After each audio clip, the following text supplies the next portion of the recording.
It's a beautiful day in the neighborhood. Welcome back to the channel family. I am Pastor B. I am an ambassador of Jesus Christ. And guess what else? That is the ministry, 2 Corinthians chapter 5, verse 20. If you are new to this channel, I would just like to take a little bit of time to say, welcome aboard. If you are already a member of this channel, let me take out this time to say welcome back. It's good to see you. If you like what I'm doing over here, if you are a person that like truth, that has set you free, if you want to hear truth about what's going on in our world and how we can use the word of God to navigate these last days, hey, you in the right place. I'm about to tell you the truth, the whole truth, and nothing but the truth. So help me God. Nowadays, I hear a lot of people talking about what they can't afford. You know, things are very, very expensive. Mortgage is at an all-time high. You got people out here spending $3,500 a month just to rent an apartment. You have people out here that talk a lot about how expensive it is to buy a car. $1,500 a month for a car note. $3,500 a month for rent. Daycare for one child can be anywhere from $200 to $400 a week. And it seems like everything is going up except our wages. And there are many things that people talk about, from groceries to clothes. Many people out here are telling us, are complaining and explaining what they cannot afford in 2026. While I was driving home from work, I was thinking about that. And I said, from a spiritual perspective, there are a few things that I can't afford. To be perfectly honest with you, I'm talking about from a spiritual perspective. I can't, number one, I cannot afford in 2026, I cannot afford to give away my peace. You got that right. I heard somebody say, if it costs you your peace, it's too expensive. You got that right. If it costs you your peace, it's too expensive. You see, I'm living with 3 words. I choose peace. I choose peace when my coworkers are acting up at the job. I choose peace. These 3 words. These 3 words. These 3 words set me free. I choose peace. I choose peace over relational conflict. I choose peace over fear. I choose peace. Somebody say something crazy, instead of me reacting, this year, I choose peace. I'm staying out of conflict, staying away from messy people in 2026. Look here, you got too much stuff going on in this world. Folks are crashing out.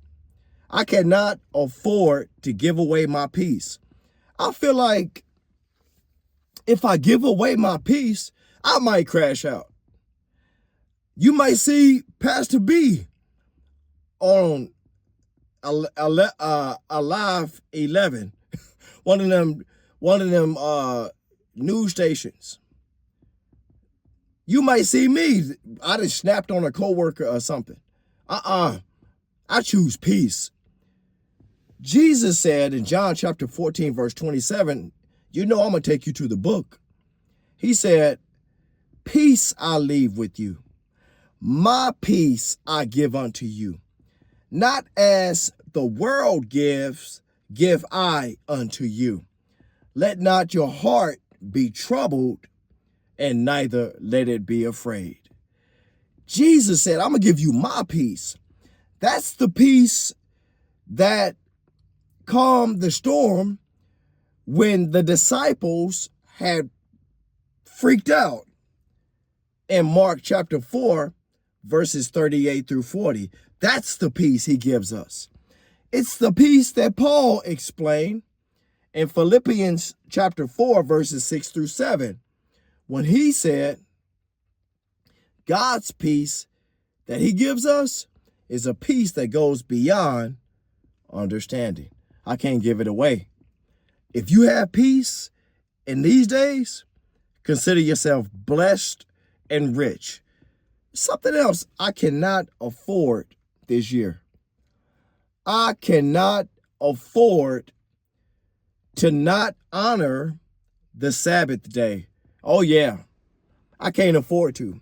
This year, I have to put an emphasis, not trying to act religious, but just like peace, God gave us a gift.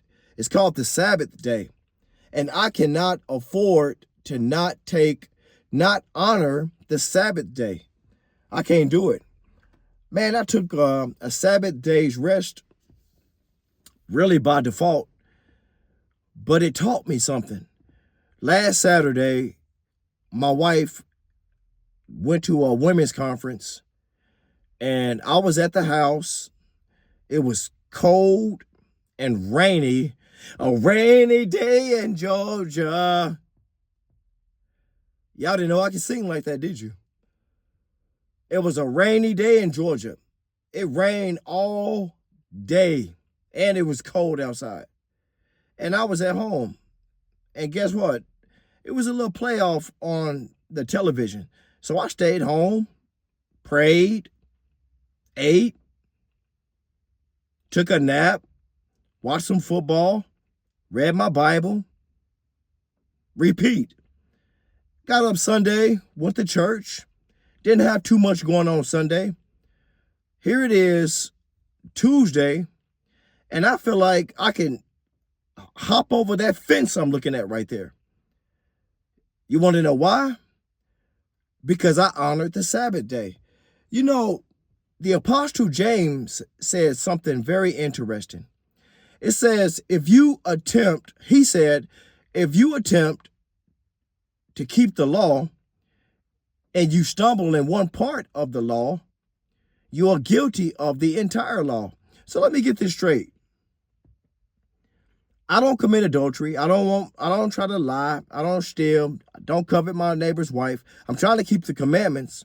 But why is it that I keep all of those commandments, but when it comes down to the Sabbath day, I act like that's not a commandment at all?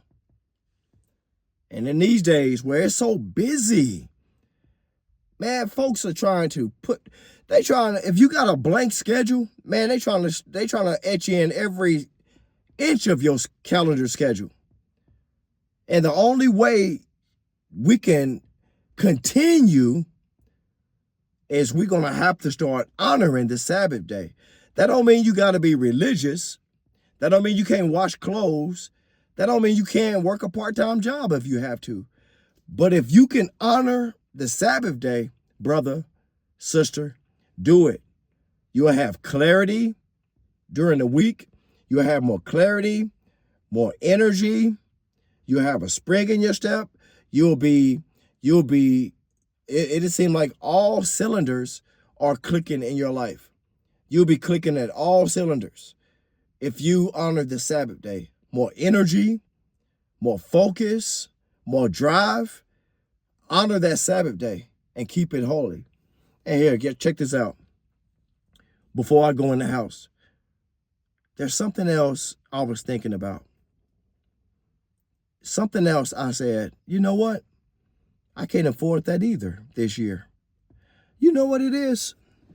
I can't afford to hang around people and places that brings out the worst in me. I can't afford to do that anymore.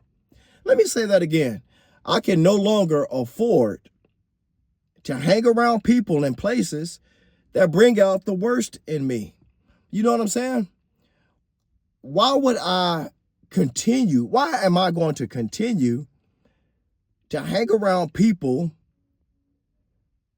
that don't have my best interest in heart? I like this saying right here. Hang around God. Spend time with God. You want to know why you can trust God? Why I love God so much? One reason, God sees the best in me and wants the best for me. And guess what? I kind of like want to stay away from people who have the opposite of that, the antithesis of that. It's people who don't see the best in you and people who don't have your best interest at heart. I don't want to be hanging around nobody with this low-key remarks, slick dissing. No, y'all can have that in 2026. And guess what else? I don't even want to hang around places that bring out the worst in me. Fitness centers. Look here, I ain't got time to be groomed to be a pervert standing up in somebody's fitness center where all these Barbie dolls are walking around in pink spandex. I can't do it. I ain't doing it. I'm going to be very selective about hanging around certain people. I don't care who it is. Hey, you want to go to certain so-and-so's birthday party? Yeah, I don't mind doing it, but who's going to be there? I'm not going to subject myself somewhere, going someplace where I leave out of there feeling uneasy, feeling disrespected. Hang around folks, guess what? You leave feeling disrespected. Not only did you just spend $130 for dinner, then you leave up out of there feeling like you was around a bunch of people that drained your energy. Again, I say, with them low-key comments, slick dissing, I don't need it. I don't need it this year. Man, this is the year where we need to take it up a notch. We need to take it up a notch in this new year. What can you afford in 2026? I know what I can't afford. I can't afford to give away my peace. I cannot afford to not honor the Sabbath day. And I cannot afford to continue to hang around people and places that bring out the worst in me. I don't want to do that no more. It's a new season. It's a new year. And I'm going to leave you with this question. Think about it for a second. What are some things that you can't afford to do in this new year? I can't afford to drag all that crap into this new year. No, this is not a vision board. This is not a New Year resolution. This is a transformation. It's time to step it up. It's time to take it up a notch. It's a new year. Now be blessed out here. Think about it. Write it down. Think about it. Say, you know what? These are some things that I don't want to do anymore. Not just in 2026. I just don't want to do. Let's not do this anymore. Keep your peace. Keep your joy. Stay in fact. Stay in tuned. Stay in truth. And until next time, if God says the same, I'll be praying for you. I'll be praying with you. Have a blessed day.